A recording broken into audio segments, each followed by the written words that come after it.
So, good morning. I am so excited today. I have with me Dr. Judy Ann Wellington, DNP, Madison Roy, RN, and Takira Mintz, RN. And what is so special about this story is that this is a mother and two daughters, and all of them are RNs. And all of them came to Ready to Pass. So just a brief history. Dr. Judy Ann Wellington came to Ready to Pass in 2010, and she passed on her second attempt. Takira, who's the oldest daughter, Takira Mintz, came to us in 2014 as a graduate from LIU Brooklyn, and she passed on her first attempt. And last, but certainly not least, we have Madison Roy, who came to us in September of 2022 when we were online, because Takira and Dr. Wellington, they came when we were live, but Madison came to our online class and she passed on her second attempt. So Madison is a graduate of Florida Atlantic University, RN BSN. Takira is a graduate of LIU Brooklyn, RN BSN, currently working on her master's degree from Walden University, Adult Acute Gerontology. And Dr. Judy Ann Wellington, DNP, is a graduate of Helene Food, and then she did her BSN, MSN, and her DNP at Chamberlain College. So without further ado, we'll start with the head queen bee. Dr. Wellington, you have the floor. Thank you for having us, Rhonda. It definitely has been a long haul. Doing my LPN, started from CNA to LPN to doing the RN program. And I actually did my RN back in 2009 in Helene Food in Manhattan. Came back to Florida and did the boards in Florida, and I didn't pass it. So I was like, well, I'm going to go back to New York for a week. So I flew back up there and did your program, the Ready to Pass program, and stayed there and reviewed and took the boards in New York and actually passed it on the second try. And what do you have to say to those young women that want to give up and that are single parents and they feel that they can't do it because they're overwhelmed and they have to work and nobody's helping me and he left me? What would you say to them? Yeah, I would definitely say don't give up. You know, being a single parent is not the end of the world.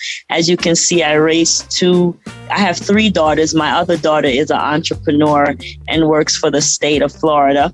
But Madison and Diamond, they've seen the struggles with me, you know, being a single parent. You can't give up. You just have to push through, because at the end of the day, if you're the only one there to provide for them, you have to, you know, suck it up and know that you have kids and they didn't ask to be here. So you have to be that person that they can look up to and be a role model for them. Well, you have definitely been an aspiration, I'm sure, to your daughters, an inspiration, sorry. And tell us a little bit about your private practice that you have now. Yeah, so during the pandemic, I resigned from my job as a nurse practitioner and went on a travel assignment, you know, like I'm sure a lot of other nurse practitioners did, and was able to save up some money. When I came back, I opened my own clinic in West Palm Beach. It's called Wells Care Solutions, and it's in West Palm Beach. I specialize in weight loss. I do a little primary care, IV infusions, you know, DOT physicals, but my main focus is weight loss. You know, very successful. You know, anything you put God in the midst of is going to be successful. And for someone that had just been in business for a year, I must say that, you know, I'm proud of where my business is going, and I'm just looking forward to where the Lord has taken me as far as my business goes, you know, helping a lot of people lose weight. You know, they feel better about themselves, the self-confidence, the happiness, the medical benefits of the weight loss, like the hypertension, the diabetes, and the high cholesterol. So, you know, I love what I do. I'm passionate about it. And I'm just going day by day to see where I'm actually in Fort Myers right now, working the hurricane. But I have someone that I trained to cover my office while I'm away. But, again, I just want to say I thank you for this opportunity. I'm appreciative because passing the RN boards have set me up to be able to do my master's, to be able to do my DNP, and to be able to have the title of Doctor of Nurse Practice with the DNP behind my name. So again, I appreciate that. And, my daughters, I hope they're following to be nurse practitioners, but I want them to be independent as well and be, self-sufficient, because I always tell them, you never know what's going to happen to me. So I'm glad that they chose nursing, because no matter where you are in the world, no matter what state you live in, as Takira is living in Arizona now, you can work anywhere in any state once you have that nursing foundation and that nursing background. Congratulations is definitely admirable. Tell us a little bit about the Board of Nursing presidency that you hold with nurse practitioners. I don't know exactly what it is. Tell us a little bit about that. Oh, so after becoming a nurse practitioner for about a couple of months into being a nurse practitioner, I was like, we need a organization where people of color can be of support to each other and be able to network. So I started a nurse practitioner group called Black Nurse Practitioners of Palm Beach County in Palm Beach and surrounding counties, with about 10 members. Now we have over 220. So this is an organization that we have nurse practitioner students. We help them find preceptors. We network. We do a lot in the community. We were the first ones to do COVID testing in Riviera Beach, Florida. So, we do a lot in the community. We were able to network with other organizations in Palm Beach County and provide service for the community. Congratulations. So, Dr. Wellington, you are certainly an entrepreneur. You are a trailblazer. You are out there giving hurricane relief. Congratulations on that. And without further ado, we will move on to your oldest daughter, Miss Takira Mintz. Takira, you came to Ready to Pass in 2014 as a graduate of LIU Brooklyn, and you passed on your first attempt. So tell me a little bit about what you've been doing since you've been in RN. Oh, wow. Goodness, as my mom always messes with me and says, what haven't I done? Because that's basically what it's been. I graduated from LIU in 2014. And like you said, I passed the first time because I made the decision. My mom had a good outcome. So I just figured, you know what? I don't even know where to start. So I took the class and I passed. And it wasn't easy, but I feel like the program Ready to Pass helped me to really identify the areas of where I need to study, because when you're a nursing student, you learn so much information.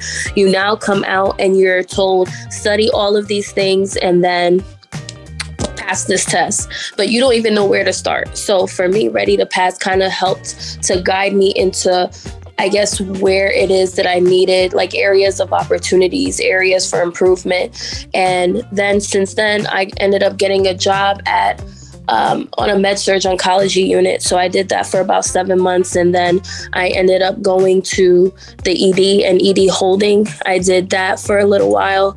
And then another nurse from ICU, cardiothoracic ICU, she recruited me to join the program. So I did the ICU fellowship.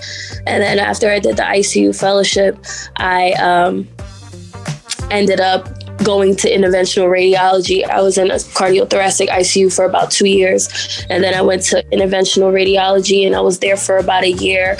And I ended up moving like further out into Long Island. I had bought a house. So because of that, I needed to be closer to my job. Like I needed a closer job. So I ended up transferring to one of our sister facilities for the company I worked for.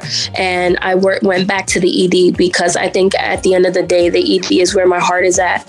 And then I was in the ED and got recruited by one of my old bosses from my other facility. And I ended up becoming the assistant nurse manager of ICU. So I was the assistant nurse manager when COVID hit.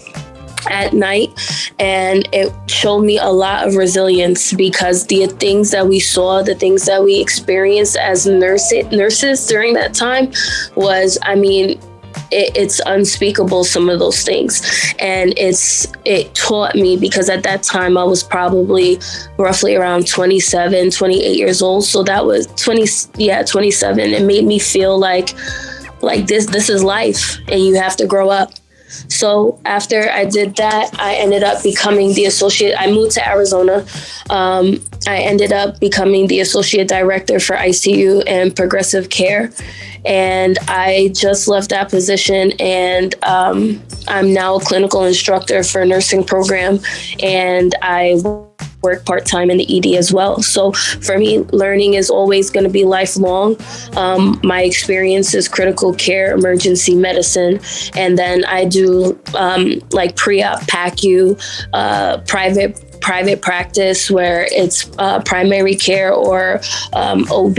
So I have a lot of experience. A lot of these jobs I just worked concurrently. So that's how I was able to get all of this experience in almost 10 years now. Yeah. And right now, like I said, I'm a clinical instructor, and I find myself kind of like using tools that I kind of learned from Ready to Pass to help my students now when we're in clinical, and whether we do didactic portions, I kind of help them to study, learn how to study management. So that's my 10-year history. Kara, your story is amazing. I mean, you are bright, you are beautiful, you are articulate, and I am very proud. I knew you before you were born. So to see you at this stage and this state, it's very, very heartwarming, to be honest. And like I said, I'm actually tearing up, because this is like such a blessing. It is a blessing. And I mean, just the articulateness. And when she started dropping her resume, I was like, hold on now. Okay. And now we're going to move on to Madison. And I have a little ruler here, and I beat students. So I got my ruler ready for Miss Madison, because I knew you before you were born as well. So you knew that your mom came to the program. You knew your sister came to the program, and you still went out there trying to do it on your own. What made you not come to Ready to Pass and think that you could do it on your own? And then tell us a little bit about your story, Madison. Well, actually, I know my mom told me that she did review classes before. I didn't know about Ready to Pass specifically, but I definitely was in that mentality where I thought I could do it on my own. I got through college, I worked hard to get my scholarship. You can ask my mom, I'm just naturally a go-getter. So I like to be able to say that, I did it on my own. So, I was caught in, definitely a different spiritual mental time. I really wanted to prove to myself that I could do it. And, I was pushing myself past my limit. And I'm very grateful for that experience, because it pushed me to understand that you can't always do it, on your own. It's a noble thing. It's an honorable thing to be able to say that, I did it on my own, but it's also good to admit that you need help. And even with Kara, she did the right thing. She saw how my mom went and took that initiative to get the help she needed. And before she even, went on her own way with the confusion that she had, she was like, let me nip this in the bud now. And you see the result from that. So that's a real testimony within itself. I can really speak to that. I was in that same place of confusion, not knowing where to go, not knowing how to compress all this information. But I convinced myself, just push through. And I learned a very valuable lesson in being able to reach out for help and, confide in people, rely on people that, provide a service that is going to help you get to your goal. So Madison, it's probably freshest in your head because you literally just did it in September and you did it online. What will you say to students that are a little bit skittish about taking an online class because they feel like it's impersonable and they may not be able to interact? They may not be able to contact the instructors. What was the experience like for you?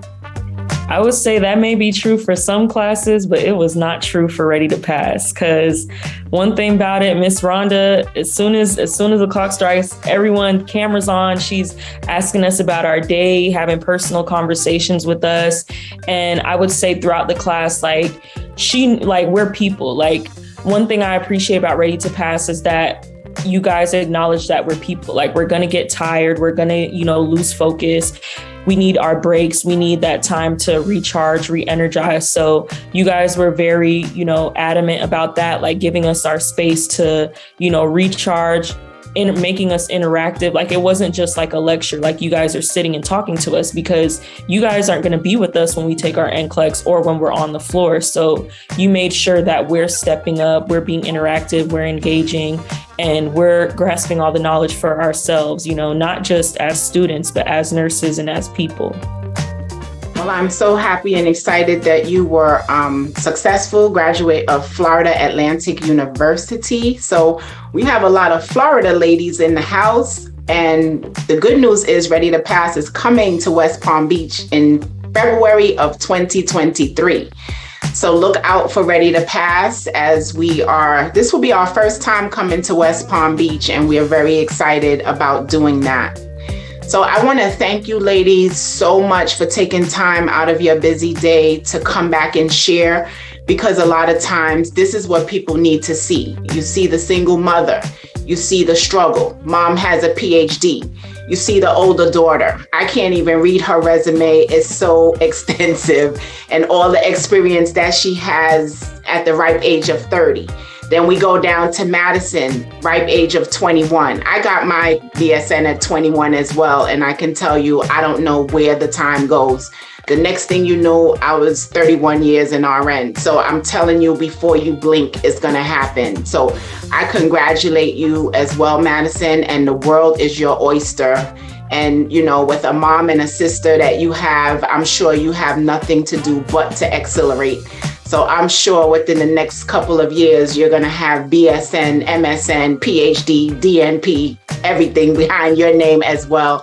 And I really do congratulate you, ladies, because so many times when we look at the news, you don't see a lot of positive portrayals, and you guys are just awesome. So I am going to make it my business to spread this story, to say that single women are raising powerhouse younger women that have, academics and credentials and experience behind their name and articulate. So I think that this will be very enlightening for a lot of young women, to let them know that you have to put in the hard work and you can be successful. And I thank you ladies again so much for your time today. Thank you so much. It was a pleasure. Thank you so much for having us. You're welcome, ladies.